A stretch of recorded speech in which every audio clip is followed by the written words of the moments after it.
Halo semuanya. Oke, sebelumnya perkenalkan kami dari kelompok 5. Di sini kami akan melakukan podcast atau bincang-bincang santai tentang topik yang sangat amat penting buat mata kuliah keperawatan jiwa ini. Nah, jadi topik kali ini adalah dimensi respon dalam keperawatan jiwa. Sebelum kita mulai, ada baiknya kita perkenalan dulu nggak sih teman-teman? Ya, betul. Nah, jadi perkenalkan, nama aku Rafanora Suwardio dengan NIM belakang 053. Dan perkenalkan, nama saya Ardi dengan NIM belakang 046. Perkenalkan, nama saya Najwa Nazala dengan NIM belakang 048. Perkenalkan, saya Wulan Terustari dengan NIM belakang 054. Ya, kita mulai aja podcastnya kali ini. Yuk. Oke teman-teman semuanya, hari ini kita mau bahas tentang dimensi respon dalam keperawatan jiwa.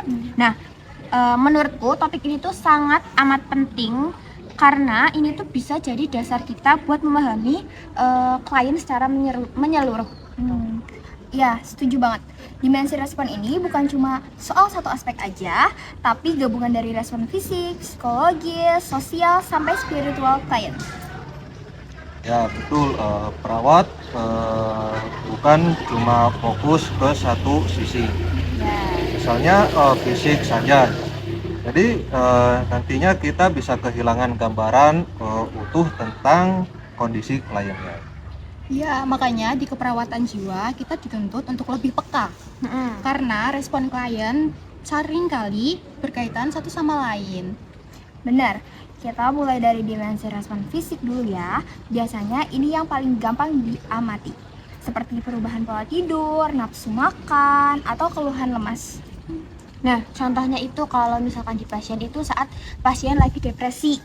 Nah, walaupun masalah utamanya itu di psikologis, tapi secara fisik itu mereka juga bisa mengalami gejala-gejala seperti insomnia, terus kelelahan, atau bisa sampai penurunan berat badan yang secara drastis. Kadang klien juga datang ke layanan kesehatan itu dengan keluhan fisik. Padahal sebenarnya itu manifestasi dari stres atau gangguan mentalnya. Nah, di situ peran perawat penting untuk melakukan kajian lebih dalam. Bukan cuma menangani gejala fisiknya aja, tapi juga perlu gejala batinnya. Benar. Ya, selanjutnya itu dimensi respon kognitif.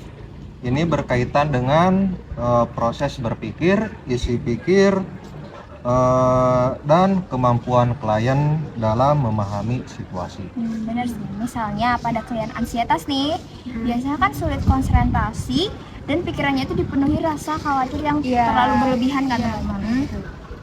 Nah, kalau pada pasien skizofrenia, biasanya itu muncul seperti waham atau pikiran yang tidak sesuai dengan realitanya. Ya, jadi dimensi kognitif ini penting karena sangat mempengaruhi cara pasien buat ngambil keputusan dan merespon lingkungannya. Benar.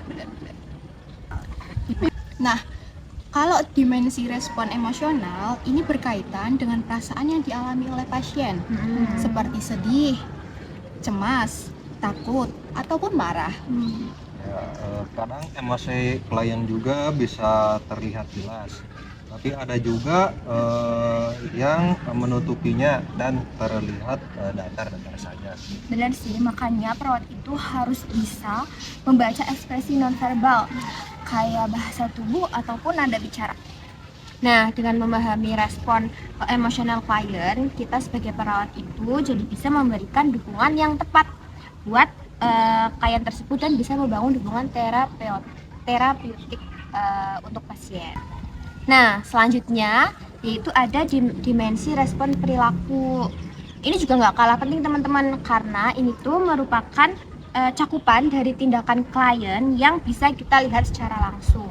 Nah, karena bisa dilihat secara langsung, otomatis kita bisa memberi contoh seperti menarik diri, agresif, mondar-mandir, atau bahkan melakukan perilaku yang melukai dirinya sendiri. Nah, perilaku ini sebenarnya bentuk dari respon klien terhadap stres atau ketidakmampuannya menghadapi masalahnya sendiri. Jadi perawat itu harus melihat perilaku klien sebagai sinyal, ya kan? Iya. Bukan Iya. langsung memberikan label negatif. Jadi kita harus teliti juga. Cukup berat ya tugas perawat. Benar. Nah, oke, selanjutnya teman-teman ada yang namanya tuh dimensi respon sosial. Ini itu berhubungan dengan interaksi klien dengan keluarga dan lingkungannya sendiri. Nah, banyak nih pasien-pasien jiwa yang mengalami gangguan jiwanya itu isolasi diri atau penolakan diri dari lingkungan sekitar. Padahal kan ya, dukungan sosial itu sangat penting, sangat berpengaruh pada proses penyembuhan pasien. Jadi di sini perawat itu bisa menjadi atau berperan sebagai penghubung antara klien, keluarga, dan lingkungannya.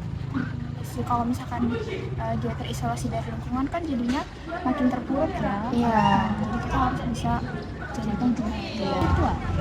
Nah, yang terakhir nih, ada dimensi respon spiritual.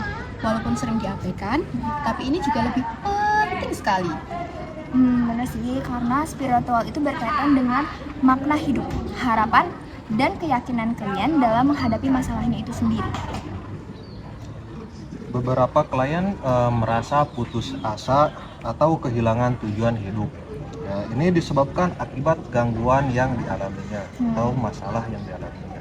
Nah, pendekatan spiritual yang sesuai untuk pasien itu juga bisa kayak membantu loh pasien buat kayak nemuin harapan hidupnya kembali. Itu iya. benar. Jadi bisa disimpulkan dimensi respon membantu perawat memahami klien secara holistik. Nah, benar. Dengan begitu, asuhan keperawatan jiwa yang diberikan bisa lebih tepat dan manusiawi.